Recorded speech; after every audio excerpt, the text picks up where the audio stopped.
Bueno, por fin estamos llegando al final de este capítulo que es más largo que Matusalén, pero yo creo que les va a parecer interesante. Este en particular, a mí me gusta este capítulo. Fíjense, ¿qué es lo que habíamos visto hasta ahora? Habíamos visto, digamos, en la parte 1, qué son los terremotos, cuáles son sus efectos y cuáles eran las fases del proyecto estructural. En la parte 2 conversamos con temas que tienen que ver con la identificación de las acciones, ¿se acuerdan? Estática y dinámica, y con la selección del sistema estructural más apropiado.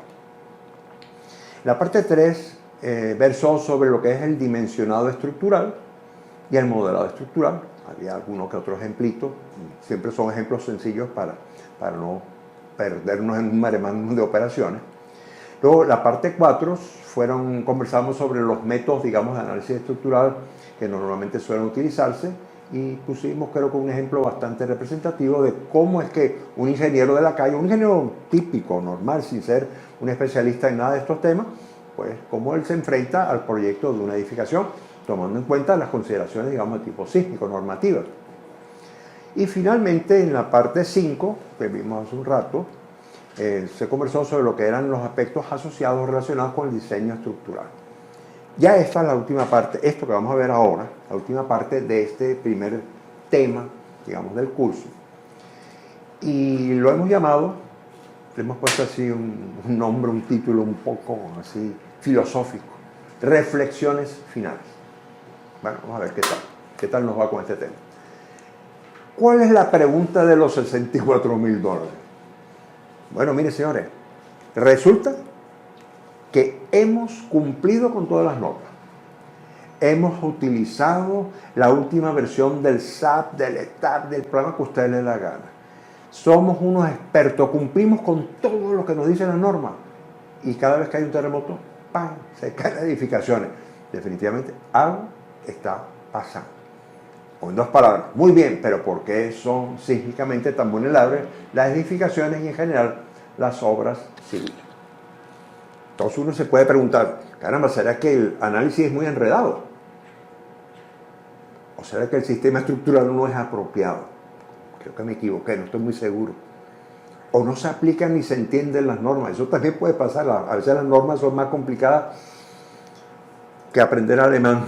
¿Me dice usted cómo será eso? ¿O será que la calidad constructiva es deficiente? ¿O será que cuando hicimos la obra resulta que no hubo una inspección adecuada? ¿O será que existen demasiadas variables involucradas en el problema? ¿Será que el problema es muy complejo? Pero a todas esas, ¿cuál es el terremoto que debo elegir para el diseño? Porque, hoy un momentico, ¿o será que me equivoqué de profesión? Fíjense, muchos ingenieros, y esto es muy importante que ustedes lo tengan en cuenta, piensan que el problema se resuelve con el software y con las normas existentes. ¿Cierto o falso? Fíjense esto. ¿Qué es lo que normalmente hacemos? Tenemos una cantidad de datos, información, la metemos en una caja negra, ¿verdad? Que es el software que nadie sabe. Yo diría que el 95% de los ingenieros que utilizamos ese software no tienen ni la más remota idea en qué se basa todo aquel negocio. Metemos aquello y salen una belleza de resultados. Ok. ¿Cuáles son los resultados? A veces, caramba, un edificio que se cayó en Kobe en el terremoto de 1995, uno de tantos. O durante el terremoto, digamos, de Turquía en 1999, daños a unas instalaciones portuarias. O en el año 97, aquí a la izquierda, en el terremoto de Cariaco, que se cayó una edificación, murieron 50 niños en ese colegio, en una unidad educativa enorme, por cierto. O en el terremoto de Chile en 2010, un edificio que acaban de ser inaugurado. Y por supuesto, daños a puentes y viaductos. Cada vez que hay un terremoto, hay daños de esta naturaleza. Entonces, señores, El problema es más complejo de lo que parece. No se resuelve con simples recetas de cocina. Entonces vamos a intentar darles a ustedes una idea de lo que es el problema como tal, más o menos cuáles son las variables que intervienen, de manera que esto nos sirva de base para lo que va a ser el curso, ¿verdad? Si es que tienen la paciencia de aguantar este culebrón, que todo pica y se extiende. Ok, entonces fíjense lo siguiente. El riesgo sísmico lo podemos expresar en función de lo que es la amenaza sísmica por un lado y la vulnerabilidad estructural. ¿Y qué es la amenaza sísmica? La amenaza sísmica es cualquier tipo de fenómeno, normalmente de tipo geológico, que se dispara durante la acción de un sismo. Por ejemplo, movimiento fuerte del terreno. Fíjense que esto es bien interesante. Vamos a darle un clic aquí a ver si se dispara el terremoto. Caramba, empezó esto a agárrense bien, hermano, que esto está temblando, ¿no? Es un terremoto. Es decir, esto es una estación sismológica que es donde se está registrando un terremoto.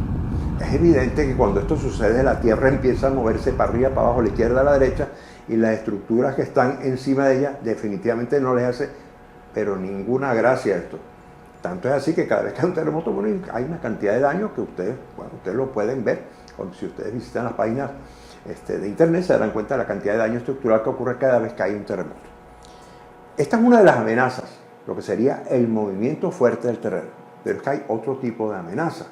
Por ejemplo, puede haber deslizamientos en roca, puede haber avalanchas, etcétera, causadas, digamos, durante la acción de un sismo. Estas fotos que estamos poniendo aquí no fueron ocasionadas por un sismo, pero fueron producto de una avalancha que se produjo, unos deslaves enormes en el año 1999 en Caracas, en la zona del litoral central de Venezuela. Hubo, yo no quiero decir el número de muertos porque nadie lo sabe, pero algunos hablan por ahí de más de 30.000 muertos. Lo que sea, lo que quiero decir es que estas estructuras que, bien es cierto, sufrieron este daño durante las avalanchas producidas por el deslave, también pueden correr la misma suerte durante un terremoto. ¿Por qué? Porque están lamentablemente situadas en una de las zonas de mayor sismicidad de la zona norte del litoral, o sea, de la zona norte de nuestro país, de Venezuela. Ok. ¿Qué otra amenaza puede ocurrir? Bueno, puede haber un fallamiento superficial. Fíjense, en la parte superior estamos viendo, bueno, cuando yo tengo dos pedazos, digamos dos partes de la corteza terrestre, uno se mueve así, otro se mueve allá, se rompe esta superficie y evidentemente si mi construcción, mi vivienda, mi puente, mi presa está encima de eso, hermano, eso se va a caer. Sin embargo, el daño ocasionado por el fallamiento superficial no es tan grande como el daño ocasionado por la vibración del terreno. De todas maneras, no deja de ser una amenaza. Aquí tenemos otro fallamiento. Unas fotos son espectaculares. Esto es una camaronera que está muy cerca de la ciudad de Cariaco, que fue muy cercana, por cierto, al epicentro de ese terremoto que les conversé en algunos momentos, en la parte oriental de Venezuela. Bueno, fíjense usted cómo destruyó totalmente, ahí se ve la traza de la falla, la están viendo, ¿no? Es una foto, a mí particularmente me encanta esta foto. Ok. ¿Qué otro tipo de amenaza? Bueno, esto ya estamos empezando a hablar de palabras mayores. En ocasiones, y cuando digo en ocasiones, son ocasiones muy recientes, se producen lo que se llama un fenómeno que es un tsunami. Estos tsunamis se producen a veces porque hay vamos a decir, un desplazamiento básicamente vertical, digamos, de la corteza terrestre en la zona de unión de las placas. Y entonces cuando ese desplazamiento, en este caso vertical, es muy grande, se produce un desplazamiento, un volumen de agua enorme y eso se transforma en una cantidad de olas que viajan a lo largo y ancho, digamos, del mar. Esto se conoce con el nombre de tsunami. Fíjense ustedes, esto que estamos viendo aquí abajo, esa foto es espectacular. Fue ocasionado durante el tsunami del terremoto que hubo en Japón. ¿Cuándo fue esto? En el 2011. ¿Ok? Si creen que es mentira, imagínense cómo quedó esto. Los barcos quedaron encima de la tierra. Bueno, realmente fue espantoso. A mí particularmente me parece esto. Y bueno, y no se olviden de que en el año 2004, creo que fue en diciembre, hubo un tsunami que causó en la zona de Indonesia, el tsunami que fue producto de un terremoto de 9.2, pero realmente fue un megaterremoto, ¿no?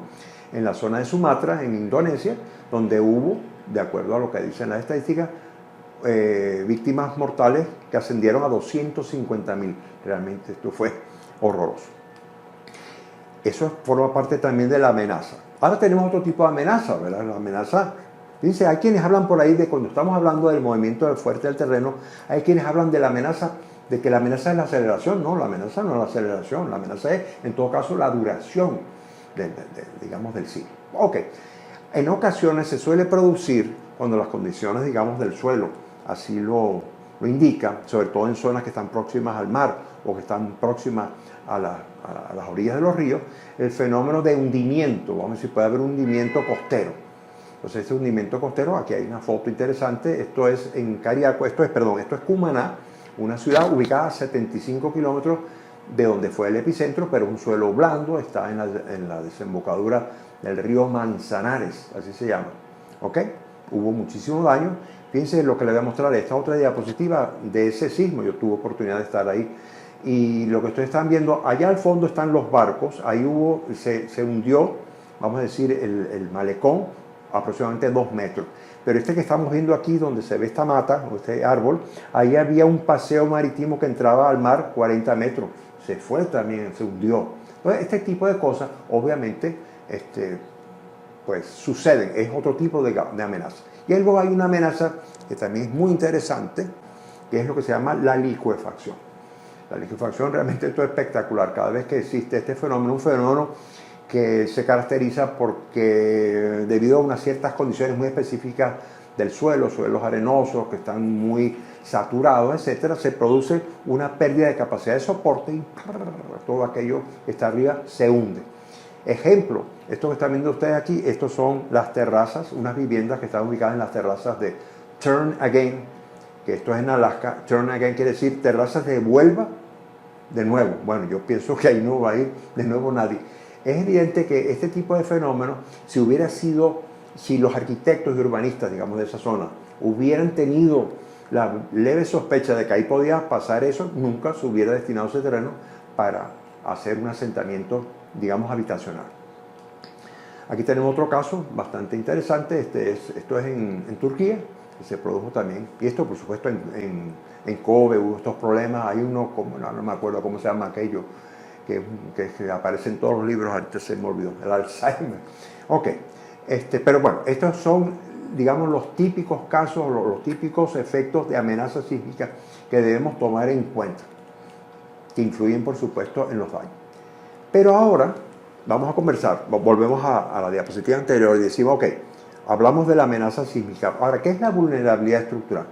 Bueno, la vulnerabilidad estructural es algo así como poder definir cuál es la cantidad de daño que se espera en una edificación cuando eventualmente pueda ser afectada por cualquiera de las amenazas sísmicas que hablamos recientemente. Y depende de muchos factores, tales como, por ejemplo, factores, digamos, de tipo geológico. Aquí estamos viendo a la izquierda, está el área de la Marina, esto en San Francisco, durante el terremoto de 1989 en Loma Prieta. Ahí se produjo la licuefacción. Entonces, todas esas estructuras que lamentablemente estaban en una zona potencialmente licuable eran realmente vulnerables. Hay otros factores como son factores estructurales. Aquí tenemos una obra maestra, una obra, yo estuve, por cierto, en la inspección de esta obra durante casi 2 años. Es una obra espectacular, pero de acuerdo a la geometría que uno ve aquí, tal que yo, es potencialmente muy vulnerable. O como dirían los gringos, or your money back. Aquí tenemos factores, digamos, de tipo arquitectónico. Fíjense esta estructura, esto es en Caracas, ¿no? Pues, bueno, fíjense, aquí de repente hay 3 niveles en una esquina que no tienen columnas, es decir, es una sola columnita, después esa columnita se repite en la otra fachada y así sucesivamente. Yo tengo todas estas estructuras y unas cuantas más que no he puesto aquí en esta breve exposición, en lo que se llama in the waiting list, la lista de espera. Pues yo pienso que estas estructuras, bueno, si yo no me equivoco, a la hora de un sismo fuerte, yo pienso, Dios no lo quiere, están de primera en la lista. Aquí tenemos, por ejemplo, esto de aquí de la izquierda, a mí también me sorprende. Esto es la Universidad Metropolitana, imagínense ustedes, y esa es la Facultad de Ingeniería Civil, para que ustedes sepan. Ojo, quiero mucho, yo fui profesor en esa universidad, pero siempre me llamó la atención. Es una edificación muy vulnerable. Aparte que estamos situados apenas a escasos metros de la falla Tacagua del Ávila. O sea que a esa facultad de ingeniería potencialmente le tocó la lotería. Ok. Luego tenemos factores constructivos. Bueno, imagínense ustedes, esto es, para los que ustedes no lo conocen, si quieren venir un día por la zona de Oriente, en lo que se llama, esta zona se llama Centro Turístico El Morro, aquí tenemos la casa de Tarzán. Es una casa de Tarzán. Fíjense, las columnas son de mangle. Yo no sé si esa palabra la utilizan ustedes aquí en Latinoamérica, ¿no? Mangle, creo que en inglés se dice mangrove o algo así. Bueno, eso no son columnas de concreto armado, no son columnas de ¿cómo se llama esto? De acero. Y fíjense cómo también estamos utilizando las correas para hacer las losas, ¿no? Y de paso, esa es una zona que es sísmicamente peligrosa. ¿Por qué? Porque son suelos potencialmente licuables. Entonces, esa es otra casa que también la tengo en the waiting list de número 2. Esta es la segunda que yo pienso que sea. Ok, yo no estoy diciendo que no sea bonita. A mí me parece bellísima esa casa. Pero no deja de ser una estructura que es potencialmente muy vulnerable. Por supuesto, tenemos factores constructivos como esto. Esto es esto se llama Chihuana. Estos son nombres raros que le ponen aquí a los pueblos. Fíjense, esto es muy interesante. Esto está en el Golfo de Cariaco. Fíjense, donde está la escalera es una estructurita de poca monta, pero está hecha de concreto, ¿verdad? Con la forma más o menos correcta. La que está a la izquierda es una unión de palos de mangle con bloques, tal. Bueno, eso se fuera el diablo. Esto es interesante. Fíjense, estamos en el mismo sitio, en el mismo suelo, dos estructuritas de poca monta y resulta que la que está más o menos hecha de acuerdo a lo que normalmente sabemos que se debe hacer, no le pasó absolutamente. Ni la escalera se cayó y la que está al lado se fue. ¿A dónde? Al diablo.